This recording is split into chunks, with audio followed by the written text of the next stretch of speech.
Jai Swaminarayan. Dear devotees, we've all experienced a great deal of emotions in our lives. When we're born, we open up our eyes to a world in which we believe contains unlimited happiness. We build relationships with our parents and siblings who give us a name to go by. They feed and they nurture us, and by that care, we grow strongly connected to them.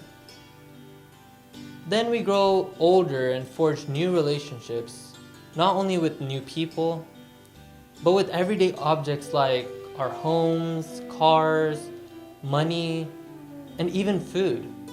We believe that the things that we possess are truly ours, and we grow strongly attached to them because we perceive that such worldly possessions contains happiness. However, those possessions are obviously not eternal, and hence the happiness that they give us cannot be eternal either. That brings up the question, why do we feel happy when we are with these materialistic objects? The answer is simple: Maya.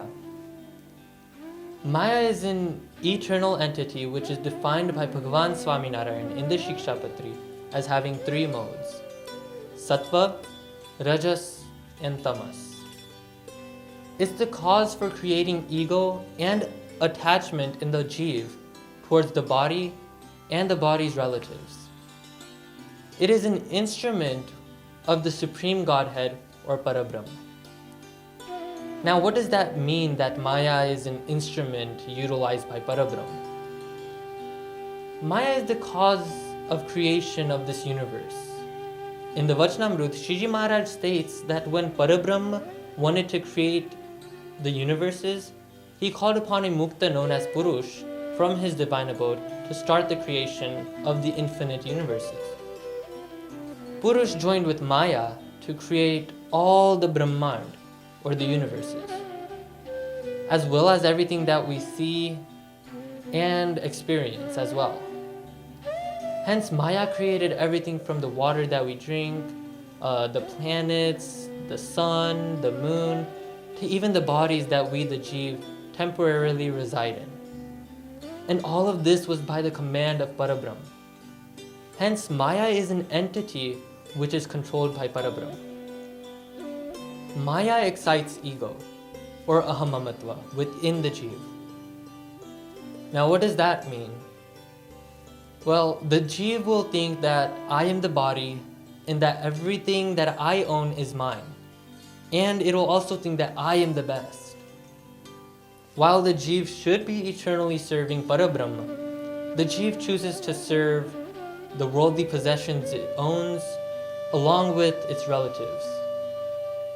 He seeks to attain temporary happiness from serving everything that is temporary while ignoring the fact that if he serves Parabrahma, he will attain eternal happiness. He will be happy not only in this life, but after death as well. When a person performs a task, his consciousness is contaminated by any of the three modes of Maya: Rajogun, Tamogun, or Sattvagun.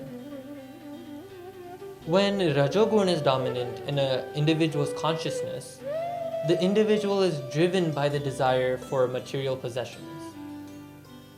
When Tamogun is dominant, it causes the individual to be lazy and unwilling to do any work. When Sattvagun is dominant, it causes the individual to be peaceful. This means that the individual can actually perform devotional activities. However, that devotion can be tainted by pride unless if the individual guards against that. On the other hand, if one has a pure consciousness, his actions will be centered around selfish devotion to Parabrahma. And that will be making him happy. He doesn't have any other desires but to please Parabrahma. And as a result of pleasing Parabrahma, he becomes happy. Now, to purify our consciousness doesn't mean that we have to cease all of our work. Rather, our consciousness can be purified by performing purified tasks known as bhakti.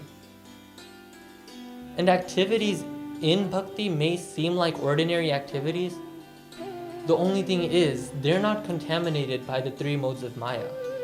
They're pure actions. They aren't tainted by pride or any other fault or any desires. The Srimad Bhagavatam describes mukti, which is the ultimate goal for all souls, as liberation from the contaminated consciousness and replacing that contaminated consciousness with a pure consciousness. Therefore, let's achieve eternal happiness and purify our consciousness by removing all other desires and faults and devoting ourselves to Parabrahm by performing bhakti. Jai Swaminarayan.